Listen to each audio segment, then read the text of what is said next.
تخيل انك مقبوض عليك في اسم شرطة المنطق تهمة النصب والاحتيال.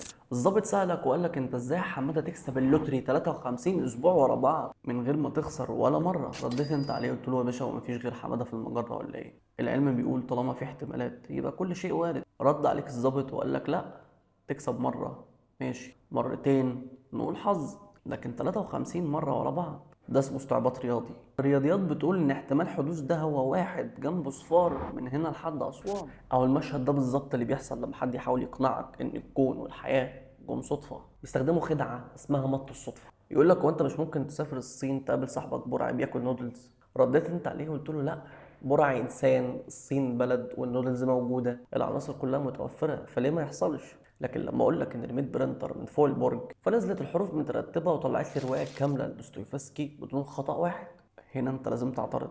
تخيل انك اتحكم عليك بالاعدام ووقفوك قدام حيطه، قدامك كتيبه من 50 قناص محترف والمسافه ما بينكم مترين، تسمع صوت 50 طلقه في نفس الثانيه وتبص تلاقي نفسك لسه عايش. في الموقف ده هيبقى قدامك تفسيرين. التفسير الأول إن ال50 قناص ممكن يبقى جالهم شد عضلي في نفس الثانية وده هو استعباط الصدفة.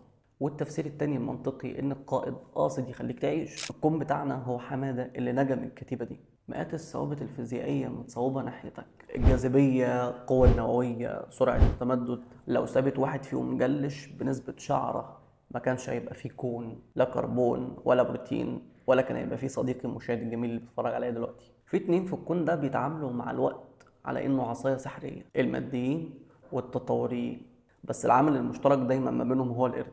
يقعدوا على آلة كاتبة، يدرسوا حفرياته، مش مهم، المهم في النهاية هيقولك اديله وقت. لو جبنا قرد وقعدناه على آلة كاتبة عمره في حياته ما هيطلع لنا رواية لشكسبير. الرياضيات بتقول عشان يكتب كلمة أهوج اللي هي 4 حروف محتاج أكتر من 800 ألف محاولة، وعشان يكتب نكون أو لا نكون محتاج محاولات وقتها أكبر من عمر الكون. الوقت يا صديقي بيدي فرصة للتفكك مش للبناء.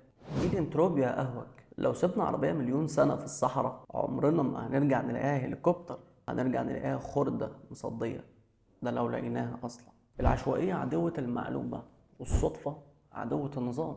القرد لو قعد يكتب مليون سنة هنرجع نلاقي شخبطة، مش بيت شعر لشكسبير. ده طبعا لو حالفنا الحظ ولقينا الورقة وما كانهاش أصلا يعني. الوقت ما بيخلقش النظام، الوقت بياكل النظام.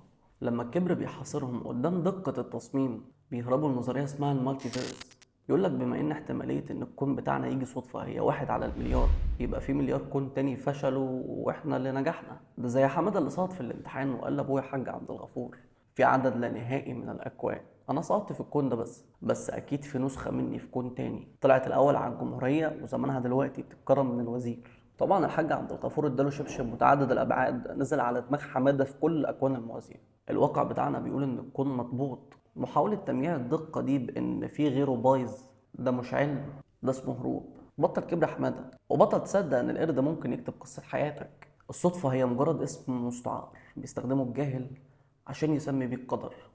عشان القدر يجمعنا من تاني ما تنساش تعمل اشتراك في القناه، تفعل زر الجرس وتكتب رايك في تعليق، واشوفك ان شاء الله على خير.